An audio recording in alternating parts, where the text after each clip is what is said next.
உலகலாம் உணர்ந்து ஓதற்கு அறியவன் நிலவுலாவிய நீர்மலி வேணியன் அலகிற்சோதியன் அம்பலத்து ஆடுவன் மலர் சிலம்படி வாழ்த்தி வணங்குவான்.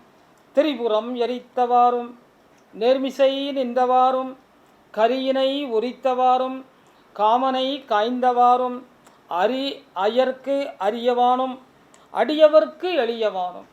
பாருங்க, சிவபெருமான் செய்த பெரும் செயல்களை எல்லாம் இவருடைய பாடல்களில் அந்த அம்மா பாட இவர் யாழில் மீட்டார். என்னெல்லாம் பண்ணார்? திரிபுரம் எரித்தார், தெரியும் எல்லாருக்கும். நேர்மிசை நின்றவாறும், அந்த திரிபுரம் எரித்தவனுக்கு நேர நின்றுக்கிட்டு கரியினை உரித்தவாறும், அந்த எதிர்த்து வந்த முனிவர்கள் ஏவிய மதக்கரியினை உரித்து அந்த தோலை தனது ஆடையாக இட்டுக்கொண்டான் சிவபெருமான். அந்த செய்தியை இவர் எல்லா இடத்துல போனாலும் பாடுவார். கரியினை உரித்தவாறும் காமனை காய்ந்தவாறும், மன்மதனாகிய காமன், அந்த காமனை எரித்து சாம்பலாக்கி விடுகிறார். மனிதனுக்கு காமம் தேவையில்லை என்ற கருத்தோ என்னவோ அவரை எரிக்கிறார். அப்புறம் அப்பப்போ வரட்டுங்கிறதுக்காக திரும்பவும் மன்மதனை உயிர்ப்பித்து எழச் செய்கிறார். ரதியின் அவரது மனைவியான ரதியின் கண்களுக்கு மட்டுமே மன்மதன் தெரியுமாறு அவளுக்கு ஒரு வரத்தை தருகிறார். காமனை எரித்தவாறும் அயர்க்கு அரியவானும். அரின்னா மால் மகாவிஷ்ணு, ஐயன்னா பிரம்மா. பிரம்மாவுக்கும் மகாவிஷ்ணுவுக்கும் தெரியாத ஆளாம். அவங்க சாமி தானே, ரெண்டு பேரும் கடவுள் தானே, அவங்க கூட வேணும்னா போய் பார்க்கலாம் முடியாது. இவரது முடியையும் அடியையும் பார்ப்பதற்கு அவங்களுக்கு யுகக்கணக்கு ஆயிற்று. எனவே அதை பாடுறார். அயர்க்கு அரியவானும் அடியவர்க்கு. இவ்வளவெல்லாம் பெரிய ஆள் யாருக்கு எளியவனாக இருக்கிறான் தெரியுமா? அடியவர்க்கு எளியவானும். அடியார்க்கு எளியான், எளியார்க்கு எளியான், எளிவந்த வீரான். நம்ம ஐயா சிவனேன்னா கிட்ட வந்து என்னப்பா வேணும்னு கேட்குற ஆள் உண்மையான அன்பு இருந்தால், உண்மையான ஒரு நேசம் இருந்தால் இறைவன் நம்மிடம் வந்து குடிகொள்வான் என்பதை இங்கே சொல்கிறார். அடியவர்க்கு எளியவானும் பரிவினால் பாடக்கேட்டு பரமனார் அருளினாரே. இவர் பரிவோட பாசத்தோட ஒவ்வொரு கோயிலாக போய் பாடுறாரு. யார்? திருநீலகண்ட யாழ்ப்பாணம் மதங்க சோழாமணியும். அடுத்தாக்கில் திருவாரூர் போகிறாங்க. இவங்க போகிற வழியெல்லாம் பாடிட்டு போவாங்க. திருவாரூரில் போய் அங்கே வந்து உள்ளே அனுப்புனார். அப்புறம் அவங்களுக்கு மன போடுன்னு சொன்னார். இங்கே யாருமே இவர் சொல்கிறத கேட்கல. பெருமானே பார்த்தாரு. வடக்கு பக்கத்தில் கருவறையிலே ஒரு வாசலை உண்டாக்கி அது வழியே வாங்கடான்ட்டார். கருவறையில் வாசல் வச்சார், எக்ஸ்ட்ரா வாசல், அடிஷ்னல் வாசல். யாருக்கு? இவங்க நுழையிறதுக்கு. யார் நுழையிறதுக்கு? நம்முடைய திருநீலகண்ட யாழ்ப்பாணம் மதங்க சூளாமணியும் உள்ள நுழையிறதுக்கு வடக்கு பக்கம் கருவறையில் வாசல் வைத்த காட்சி உலகத்திலேயே இதான் முதல் தடவை. திரு ஆரூர் சென்ற பாணருக்கு சந்நிதியில் நுழைய முடியா சங்கடம் எதிர்கொள்ள இறைவனே கருவறையின் வடக்கு பக்கத்தை வாசலாக்கி வழிதந்த வரலாறும் வருத்தம் தருவது. நமக்கு மகிழ்ச்சி இல்லை, வருத்தமாக தான் இருக்குது. இவர் தாழ்குலத்தார்னு உள்ள உடலை, ஆனால் இறைவன் கவனித்து வடக்கு பக்கம் வாசல் வைக்கிறான். அப்போ இறைவனாலேயே இயலாத காரியங்களை கூட அன்னைக்கு தாழ்குலம் என்று இவரை சமூக மக்கள் வெறுத்தனர் என்ற செய்தி நமக்கு நிச்சயமாக வருத்தத்தை தருவது தானே. வடக்கு பக்கம் வாசல் கொடுத்தாங்கிறது மகிழ்ச்சி. ஆனால் வடக்கு பக்கம் வாசல் வைப்பதற்கான ஒரு காரணத்தை அறியும் போது நம் மனத்திலே வருத்தம் தான் வருகிறது. சேக்கிழார் வாயிலாக கேட்போம் இச்செய்தி.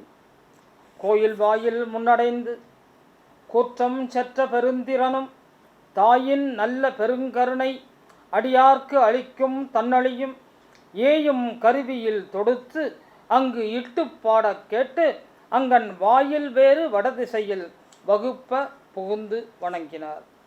கோயில் வாயில் முன்னாடி போனாங்க, வெளியிருந்து பாடுறாங்க. இறைவன் அந்த காதலை கேட்குறான். கேட்ட உடனே உள்ள கிட்ட கேட்டால் நல்லா இருக்குமேன்னு நினச்சி வடக்கு பக்கம் வாசல் வச்சு உள்ளே அனுப்புனார். அப்படிங்கிறத சேக்கிழாரது பெரிய புராணத்தின் வாயிலாக கேட்கிறோம். தீண்டாமை இது நிலையாக ஒவ்வொரு முறையும் இவர் வெவ்வேறு திருக்கோயில்கள் சென்று பண்ணிசைக்க இறைவனே நேர்வந்து உதவும் நிலை மாற்றத்தான் நிரந்தரமாக இவரை ஞானசம்பந்தர் உடனாக்கி திருக்கோயில் உட்செல்ல தடை நீக்கி தந்தாரோ எம்பெருமான். ஒவ்வொரு தடவையும் சிவபெருமானே தலையிட்டு இவருக்கு வழி கொடு, இவருக்கு வாசல் கொடுன்னு சொல்கிறத அவருக்கு முடியலை போல இருக்கு. அதனால் பெர்மனண்ட்டாக ஒரு பெர்மனண்ட் ரிலீஃப் இந்த பிரச்சனைக்கு ஏற்படுத்தி தரணும்னு நினச்சி ஞானசம்பந்தரை இவர் போய் பார்த்து, ஞானசம்பந்தரோடு வாழ்க்கையெல்லாம் இருந்தால் ஞானசம்பந்தரை உள்ளே விடுற கோயில் நிர்வாகம் இவங்களையும் விட்டுடும். ஏன்னா ஞானசம்பந்தருக்கு உள்ள மரியாதை இவருக்கும் தர ஆரம்பிக்கலாம். அப்படிங்கிற நிகழ்வை சிவபெருமானே ஏற்படுத்தி தந்தார் என்று சேக்கிழார் சொல்கிறார். திருக்கோயில் உட்செல்ல தடை நீக்கி தந்தாரோ எம்பெருமான் என்று எண்ண தோன்றுகிறது. யாழ் கை தாங்கியே யாழ் கைதாங்கியே தாழ்வணியும் தனிப்பாணர் வாழ்துணை மதங்க சூளாமணி குரல் துணையாய். வாழ்துணை மதங்க சூளாமணி, இவருக்கு யாழ் துணை, இவருக்கு வாழ்துணை மதங்க சூளாமணி. குரல் துணையாக ஆளுடைய பிள்ளைதனை சீர்காழி காணுவர். ஆளுடைய பிள்ளைதனை சீர்காழி காணுவர். பாணரின் யாழையும் அது கண்டு அவருக்கு பரமன் பாலித்த சேதியும் அனைத்தையும் அறியும் சீர்காழி சிசுவும் அவரையும் அவரது இசை மனையாளையும் காலமெல்லாம் பேணிட கருத்தாவார். பாணரின் யாழையும் அது கண்டு அவருக்கு பரமன் பாலித்த சேதியும் அறியும் சீர்காழி சிசுவும் அவரையும் அவரது இசை மனையாளையும் காலமெல்லாம் பேணிட கருத்தாவார். பாணரை தன்னுடனே இருக்க வேண்ட பாணரும் மனையாளும் ஆகா இது நன்றே என அருட்செயலாய் அதிசயித்து அவசரமாய் சம்மதிப்பர். எழும் பதிகம் யாழ் கலக்க ஏற்றமுறும் செழும் தமிழும் சேர் இசையும் வானாக தழும்பும் கிண்ணற மிதுன இசைப்புள்ளும் கேள் இசை கேட்டே சிறகடிக்கும் தலை மறக்கும். இவர் பாடுறாரு, யார்? ஞானசம்பந்த பெருமான் பதிகம் பாடுறாரு. உடனே அதுக்கு இவருக்கு மியூசிக் கம்போஸ் பண்ணுறாரு. அந்த அம்மா பாடுறாங்க. இது யாழில் கம்போஸ் பண்ணி யாழில் இவரோ அந்த music instrumental music, vocal music Matanga Chulamani, lyrics Gnanasambandar. இந்த மூணும் கலந்த உடனே அருமையான பதிகங்கள் உருவாகுது. இந்த பதிகம் வான் கலக்குது. அந்த வானத்தில் கேட்ட உடனே இசையை ரசிக்கின்ற பறவைகள் 2 உண்டாம். கிண்ணற மிதுன இசைப்புல். கிண்ணறம் மிதுனம்னு 2 பறவைகள். அது எங்கே இசை இருந்தாலும் போய் மேலே நின்று கேட்குமா. கிண்ணற மிதுன இசைப்புள்ளும் கேள் இசை கேட்டே சிறகடிக்கும் தனை மறக்கும். தீண்டா பாணரின் தீந்தமிழ் யாழ் மனம் தீண்ட. அவர் தீண்டா பாணர், அவருடைய யாழில் கிளம்புற இசை நம் மனம் தீண்ட. அண்டியோர் மகிழ, சுற்றி இருக்கிறவங்களாம் சந்தோஷப்படுறாங்க. அண்டமெல்லாம் அகமகிழும். அண்டியோர் மகிழ அண்டமெல்லாம் அகமகிழும். கண்ட பதிகங்கள் பண்ணாகி கண்ட பதிகங்கள் பண்ணாகி மண்ணாளும் பண்ணாகி மண்ணையாளும். உண்டோ தீண்டாமை ஓர் குரல் உரத்தே நடுவில் கேட்கும். இந்த மாதிரிலாம் ஆனதுக்கப்புறம் தீண்டாமை நாட்டில் உண்டா அப்படிங்கிற ஒரு குரல் நம்ம மனசில் கேட்கா இல்லையா? தில்லையான் ஆவல் மிக. இதில் என்ன ஆச்சுதுன்னா, திருநெல்வேலி யாழ்ப்பாணர் ஞானசம்பந்தர்கிட்ட சேர்ந்துட்டார். அவர் போகிற இடமெல்லாம் இவரும் கூடவே யாழோடும் தன் மனையாளோடும் போயிட்டுருக்கிறார். ஞானசம்பந்தருக்கு சிதம்பரம் போகணுன்னு ஆசை. புறப்படுறாங்க. தில்லையான் ஆவல் மிக தந்தையிடம் நவில நல்லதன அடியர் உடன் பாணர் துணைவியோடும் பிள்ளை புறப்படவும் இடைத்தலங்கள் இனிதாக்கி கொள்ளிட நதி கடக்க தில்லையின் எல்லை வரும். கொள்ளிட நதி கடக்க தில்லையின் எல்லை வரும். பெரும் பிள்ளை வரவு கண்டு பேரின்பத் தேன் பெருக நறுமலர் சோலையெல்லாம் நன்றாடி வரவேற்க. அந்த சோலைகள்லாம் ஆடுதான். போகிற வழியில் இருக்கிற சோலைகள் ஆடுதான். ஆடுறது எப்படி இருக்கான்? ஞானசம்பந்தரை வரவேற்க வாங்க வாங்கன்னு சொல்கிற மாதிரி இருக்கான். நறுமண சோலையெல்லாம் நன்றாடி வரவேற்க வரும் இவரை வாசல் கும்பம் வைத்து வரும் இவரை வாசல் கும்பம் வைத்து தோரணங்கள் இருபுறமாய் மலர் மாலை எங்கும் என வெளி நிறையும். தோரணங்கள் இருபுறமாய் மலர் மாலை எங்கும் என வெளி நிறையும். போறார், வரார். இவர் பரிசனங்கள் சூழ மதங்க சூளாமணியும் திருநீலகண்ட யாழ்ப்பாணரும் கூட இவங்க வராங்க தில்லை கோவிலுக்கு. திரு கோபுரம் வணங்கி திரு அம்பலம் கண்டு அருங்கூத்த பிரான் முன்னர் தன் உளக்காட்சியுமே உருவமாக விரிந்திடவும் உகுத்த கண்ணீரில் கருத்தொடு கரமது சிரமையாக தொழுதே போற்றுவர். வந்து ஞானசம்பந்தர் அப்படியே கண்ணில் அந்த அன்பு நீர் பெருக தலைக்கு மேலே கையை உயர்த்தி அம்பலத்தரசனின் அந்த திரு அம்பலத்து அருகே இருந்து இறைவனை வணங்குகிறார். சிதம்பரம் சிறக்கவே சிறுமுகையும்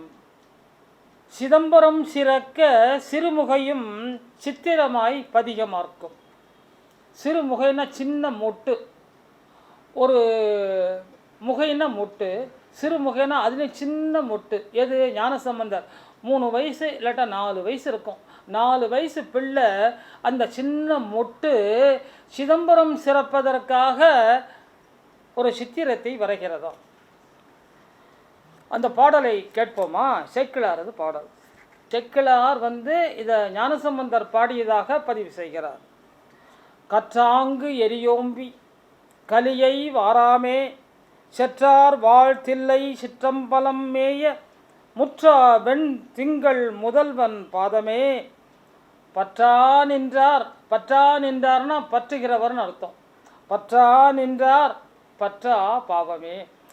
யாரெல்லாம் சிதம்பரம் தில்லையம்பலத்து நடராஜ பெருமானின் பாதங்களை பற்றுகிறார்களோ அவர்களையெல்லாம் வினைகள் பற்றாதாம் என்று பாடி அருமையான ஒரு பாடலை தருகிறார். ஞாலத்து உயர்காளி சம்பந்தன், ஞாலத்து உயர் காளிஞான சம்பந்தன் சீலத்தார் கொள்கை சிற்றம்பலமேய சூலப்படையானை சொன்ன தமிழ் மாலை கோலத்தால் பாடவல்லார் நல்லார். இது கடைசி பாட்டு. கடைசி பாட்டுனா திருக்கடைக்காப்பு. ஞாலத்து உயர்காளி ஞான சம்பந்தன், ஞாலத்து உயர் காளிஞான சம்பந்தன் சீலத்தார் கொள்கை சிற்றம்பலமேய சூலப்படையானை சொன்ன தமிழ் மாலை. சூலப்படையான்னா சிவபெருமான். கோலத்தால் பாடவல்லார் நல்லாரே. கோலத்தால்னா இசையோடு இதை பாடுறவங்க மிகச்சிறந்தவர்கள், மிக நல்லவர்கள் அப்படிங்கிறார். தில்லை சன்னதியில் தின்தமிழால் வணங்கிட புறப்பட்டு நிறைய கோயில் 185 கோயிலை இவர் தன்னுடைய 16 வயதிற்குள்ளாக has visited more than about 185 temples. அத்தனையிலும் பதிகம் பாடியிருக்கிறார், அத்தனையும் அனுபவிச்சிருக்கிறார். இதுதான் இவருடைய வாழ்நாள் சிறப்பு. சைவத்தினுடைய சிறப்பு, தமிழுக்கு ஏற்பட்ட சிறப்பு, ஞானசம்பந்த பெருமானின் பிறப்பு. தில்லை சன்னதியில் தின்தமிழால் வணங்கி புறப்பட்டு திருவேட்களம், திருக்களிப்பாலை, திரு நெல்வாயில் வணங்கி மீண்டும் தில்லை வந்து வணங்கி அருகுல பாணர் பிறந்த எருக்கத்தம்புலியூர் செல்வார். பாணர் பிறந்த ஊர் எருக்கத்தம்புலியூர். அந்த எருக்கத்தம்புலியூருக்கு இவங்க போகிறாங்க. பின்னர் திருமுதுகுன்றம், திருப்பெண்ணாகடம் வணங்கி பின்னர் திருமுதுகுன்றம், திருப்பெண்ணாகடங்கிற கோயிலை கோச்சங்கனான் கட்டின கோயில். திருப்பெண்ணாகடம் வணங்கி திரு அறத்துறை கோவில் காண வருவர். எத்துணை நேரம் தந்தை தோள்தனை தாங்கும், தந்தை தோள் தனை தாங்கும் என்றெண்ணி தவப்பிள்ளை கீழிறங்கி, அப்பா எத்தனை நாளப்பா நீ என்ன தூக்கிட்டு வருவ, நான் இன்னைக்கு நடந்து வரோம்ப்பா அப்படின்னு சொல்லிட்டு அவர் தோளை விட்டு இறங்கி அவர் கையை பிடிச்சிக்கிட்டு நடந்தே வராராம். கீழிறங்கி செங்கால் புழுதிபட நடந்தே, இந்த சிவந்த கால்கள் புழுதியில் பட்டு நடந்து, அன்றைக்கெல்லாம் செருப்பெல்லாம் இருந்திருக்காதுன்னு நினைக்கிறார். செங்கால் புழுதிபட நடந்தே அறத்துறை கோயில் செல்வார். அறத்துறைங்கிற கோயிலுக்குள்ளே போகிறாங்க. இச்செயல் காணும் அத்துறை அண்ணலும், அறத்துறைங்கிற கோவில் அறத்துறை அண்ணல். அங்கே பெருமான் என்ன இப்படி நம்முடைய புள்ள நடந்து வருது, அதனுடைய செங்கால் நோகுமே அப்படின்ட்டு அறத்துறை அண்ணலும் தன் அன்பு பரிசுகளால் அருளுவன். அந்த குழந்தைக்கு பரிசு கொடுக்குறார். அந்த செந்தமிழால் பாடுகின்ற செங்கால் குளவிக்கு அறத்துறை அண்ணலும் அருளுகிறான் பரிசு. கால் நோ என்னெல்லாம் கொடுக்குறார் கேளுங்க. கால் நோகும் குளவி சுமக்க அருஞ்சிவிகை. அது நடந்தால் தானே கால் வலிக்கும், அது ஒரு பல்லக்கில் ஏற்றிடுவோம். கால் நோகும் குளவி சுமக்க அரும் சிவிகை. பால் மணப்பிள்ளை, முகத்தில் பால் ஒழுகுது, பால் குடித்த பிள்ளையாச்சே. பால் மணப்பிள்ளை வெயில் பட்டு முகம் கன்றி போகுது, அதை மறைக்கிறதுக்கு வெண்கொடை. அந்த பல்லக்குக்கு மேலே கொடை பிடிக்கிறார்கள். மேல் சார்பு மழலை முன் செல்ல சின்னம். மேல் சார்பு மழலை, மேல் சார்புன்னா சிவபெருமான் உமை இவங்கெல்லாம் மேலோ, அவங்களுடைய சார்பில் பிறந்த பிள்ளை இந்த பிள்ளை. மேல் சார்பு மழலை, மழலை இன்னும் மாறலை.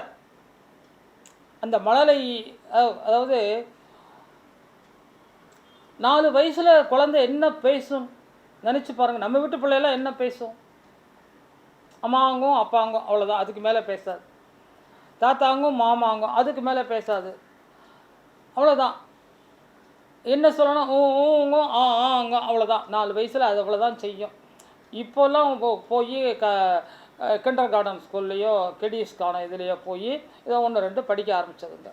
அந்த காலத்தில் நாங்கள்லாம் படிக்கும்போது எங்களுக்கு 5 வயசு, 1ஆம் கிளாஸ் தான். 5 வயசு வரைக்கும் அமைதியாக இருந்தோம், விடுதலையாக இருந்தோம். 5 வயசுக்கு அப்புறம் தான் எங்களுக்கு 1ஆம் கிளாஸில் போய் சேர்ப்பாங்க.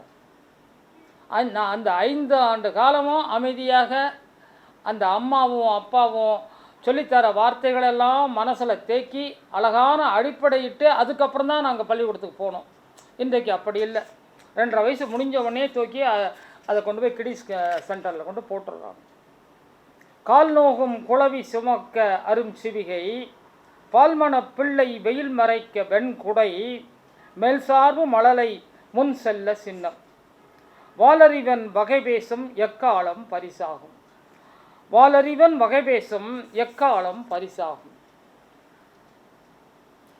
பரிவுடன் பரமன் பாலித்த பரிசுகளில் பரவசம் கொள்ளும் பாலகனும் பதிகம் ஒன்றை பதில் பரிசாய் பகர்வார். எந்தை ஈசன் எம்பெருமான் ஏறு அமர் கடவுள் என்று ஏத்தி, எந்தை ஈசன் எம்பெருமான் ஏறு அமர் கடவுள், காலையில் ஏறி உட்கார்ந்துருக்கிறாராம். ஏறு அமர் கடவுள் என்று ஏற்றி சிந்தை செய்பவர்க்கு அல்லால், அப்படின்னு இறைவனை பாடுறவங்களுக்கு மட்டும்தான் சென்று கை கூடுவது என்றால், கந்த மாமலர் உந்தி கடும்புணல் நிவா மல்கு கரைமேல் தன் சோலை நெல்வாயில் அறத்துறை அடிகழ்தம் அருளே. இறைவா, அறத்துறை அண்ணலே, உனது அருளை நான் மெச்சுகிறேன், உனது அருளால் நான் கவரப்பட்டேன் அப்படின்னு பாடுறாரு. பதில் பரிசு அவர் கொடுத்த பரிசுக்காக இவருக்கு பதிலுக்கு ஒன்று பண்ணணும் இல்லையா? பதில் பரிசாக பதிகம் ஒன்றை அருளுகிறார். பதிசிவன் தந்த பரிசுகள் ஏற்று பூவிளம் பிள்ளையும் புறப்படும் தலங்கள் காணும்.